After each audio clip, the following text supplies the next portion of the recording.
Salut classe! Notre focus, c'est le unité 5, partie 2, dans le livre Rouge. C'est le livre pour la troisième année, mais comme on sait bien, le livre bleu et blanc prennent beaucoup de temps et ils ont beaucoup de grammaire et beaucoup de concepts. Alors, l'unité 5 dans le livre rouge correspond à l'unité 8, leçon 31 dans le livre blanc, dans le livre pour la deuxième année. Alors, j'ai pris beaucoup de ressources de l'autre livre. Alors, si vous voulez regarder dans les deux endroits pour référence, vous êtes le bienvenu. Alors, notre focus pour cette unité, cette partie de cette unité, c'est le futur. Okay, le futur. I can express what people will do, and we're going to focus on the future tense. And then, just to get a little bit more context with that, to actually apply the form and being able to identify the future tense is I can describe what will happen if certain conditions are met. So using a construction with the word si, which means if I am happy, I will do well in life. Okay, so that would be a describing what will happen if certain conditions are met. Moving on from that, the latter part of this unit talks about the conditional tense. I can talk about what people would do and what would happen. And then I can describe what would happen if certain conditions were met. So that kind of unreal if. If I was rich, I would buy a car. Si j'étais riche, j'achèterais une voiture. Okay, so there's a little bit of difference there, but the two are very similar. And so that's why generally they are taught together. Okay. Alors, mais notre focus, c'est le futur et on va parler du futur maintenant. OK. Dans les leçons ou dans les années du français précédent, on a parlé du futur proche. Alors, est-ce qu'il y a une différence de sens entre je vais partir, le futur proche, et je partirai, le futur? Est-ce qu'il y a une différence? Oui, il y a une différence de sens. Ils sont proches, ils sont presque le même, ils ne sont pas exactement le même.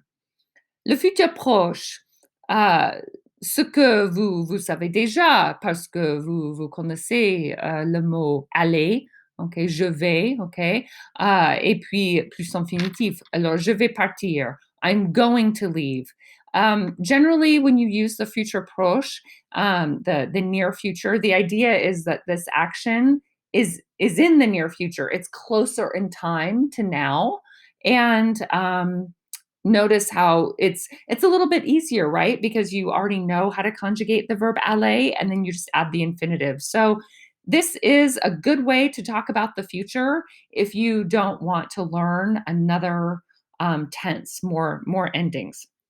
But of course, there is a future tense. Je partirai. I will leave. When you use the future tense in French, it can refer to something in the near future or in the distant future. It's really how you, as the speaker, perceives it. Um, the other thing is that it is just one word. I mean, in English too, I will leave. We have will in there, okay, that modal. That does not happen in French. It is another ending onto the verb. So let's talk a little bit about la forme du futur. So we have, comme d'habitude, on a le sujet plus le verbe à l'infinitif. OK? Tu as le verbe à l'infinitif et puis tu ajoutes ses terminaisons. Okay. So basically, what you're doing is you're taking the subject, you're taking the verb, leaving it in the infinitive. Yes, there are some irregulars and some spelling changes, but pretty much that's what you're doing. And then you're adding those endings, right? Okay. And basically, you're combining that infinitive with the ending. Okay. Pour former un mot. Okay. To make one whole word. Now, if you're looking at those endings, do those look at all familiar to you? Do those ring a bell when you just look at those endings in that right-hand column? When you just look at those, do those look familiar in any way? C'est comme avoir, n'est-ce pas? Okay, so they really look like the verb avoir, except for the nous and the vous form where it's missing the AV. Everything else is like the verb avoir. So that's one really easy way to remember the endings of the future tense. If you can conjugate avoir, then those are the endings. Okay.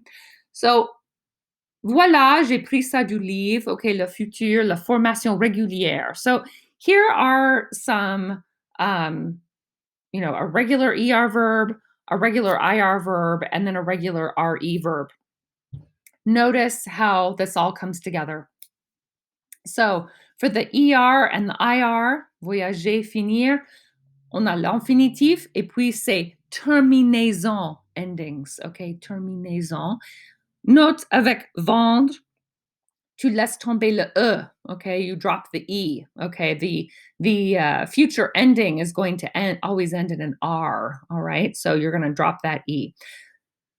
Par exemple, je voyagerai, tu voyageras, il, elle, on voyagera, okay? Those sound the same. Nous voyagerons, vous voyagerez, ils voyageront, okay? It is a mouthful, okay? Le futur peut être un peu difficile à dire, à mon avis, okay? Je finirai, tu finiras, il, elle, on finira, nous finirons, vous finirez, ils finiront. Et puis vendre, je vendrai, tu vendras, il, elle, on vendra, nous vendrons, vous vendrez, ils, elles vendront. OK? C'est vraiment le R ou le la. OK? Pour les négatifs, comme d'habitude, le ne pas forme des lunettes autour du verbe conjugué. Et puis, pour faire des questions, c'est normal aussi. Est-ce que tu voyageras? Voyageras-tu? OK, c'est tu voyageras. C'est toujours le même. OK, c'est pas de grande différence. Ça, c'est pour les régulières. Si on veut un peu plus de détails sur la racine, okay, the stem, okay? La racine, littéralement, means root, mais quand nous parlons du verbe, racine, c'est le mot pour l'origine, so, okay? So the future stem is always going to end in R. And for most regular verbs and many irregular verbs, the future stem is derived as follows. You're going to have basically just the infinitive and then drop the E, if there is one. So sortir, je sortirai. Partir, je partirai. Écrire, j'écrirai. Boire, je boirai. Okay? Le futur est assez simple, hein? Okay? The future is pretty simple. Notice a couple little spelling changes. I would not get overly hung up on these. Like with acheter, it's a difference of an accent. Payer, okay, the I, you leave the I, okay, because of the way it's conjugated. C'est pas très important. The real thing right now is I want you to think about what are the endings? What does it sound like? You want to be able to recognize it. Okay, that's the main thing right now is recognizing it when you hear it or when you read it that you know they're talking about the future. Okay. There are a few irregulars, and as you would expect, they're with verbs, that we would use all the time. Aller, ir. Okay, cet été, nous irons au Sénégal. Okay, so you're going to have always those same endings, right? you're going to have different stems, but the endings are going to be the same. So that's the beauty of the future. So avoir, or, tu auras assez d'argent. Être goes to ser. Je ne serai pas à Paris en juin. Faire goes to faire. Pierre fera un voyage en Algérie. Voir goes to ver. Okay, ça c'est un peu bizarre. Nous verrons la Tour Eiffel. Okay, so those first four there, aller, avoir, être, faire, those are ones that you should put in your notes. Those are ones that I would recommend taking note of because more likely than not, those are ones you're actually going to use. Encore des irréguliers. I'm just giving some information here. Don't feel like you need to memorize these, all right? Because what we're doing with this right now is just kind of first exposure, recognizing by sight, recognizing by sound, trying to work on saying it. I find they're very long words with the R's. They can be kind of challenging for Anglophones. So you want to practice repeating. Also, you may want to put just some of these in your notes just to have, but we'll be applying these. And this is something that you will use more, in future years study. Okay. Another note talking about avoir, the expression il y a. Okay, there is, there are. If you want to say there will be, il y aura, il y aura. Okay, so that's il y a dans le futur. Some other ones, okay, encore plus de réguliers, bien sûr. Devoir, to have to. Okay, je devrais. Pouvoir, can or be able to. Je pourrais. Vouloir, to want. Je voudrais. Envoyer, to send. J'enverrai.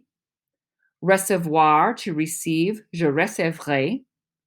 Savoir, to know a fact. Je saurai. Voir, to see. Je verrai. Right? And then, si tu veux parler du météo, okay? Il pleuvra. Okay. Le futur, choses à retenir. The main thing about the future is it's simple to recognize. Okay, simple to recognize and fairly simple to form. Les terminaisons sont comme le verbe avoir. So that's really remembering that all the endings for the future tense are conjugated like the present tense of avoir. That's a really good way to just get it down and get it in your head. Pour prononcer, attention à tous les airs, okay? Just watch out for all those R's. Personally, I find that, just getting the rhythm of saying the future tense is a little bit more challenging because it tends to have more syllables. And then le futur est quelque chose de certain, okay? So it's something that is sure, that is certain it's going to happen. And if you did want to talk about using an expression like if I am, or if you are, or if it is, then that phrase would be in the present, and then the next part of the clause would be in the future. Okay, so the main thing that we want to get out of this part of the unit is that you can express what people will do. Okay, you're able to identify the future. You understand the idea that most of the time you're using the infinitive and then just adding endings. There are a few irregular stems that you'll need to take note of. And then also that the future is something that is certain. So if you're talking about conditions, the conditions have to be met. And that means that they're going to be in the present. They're going to be expressed as a fact, which means that the future would be definite and be certain. Okay. And this is the little formula for that. Si plus présent. So si plus a phrase in the present tense would lead to a clause in the future tense. Okay. Merci. Au revoir.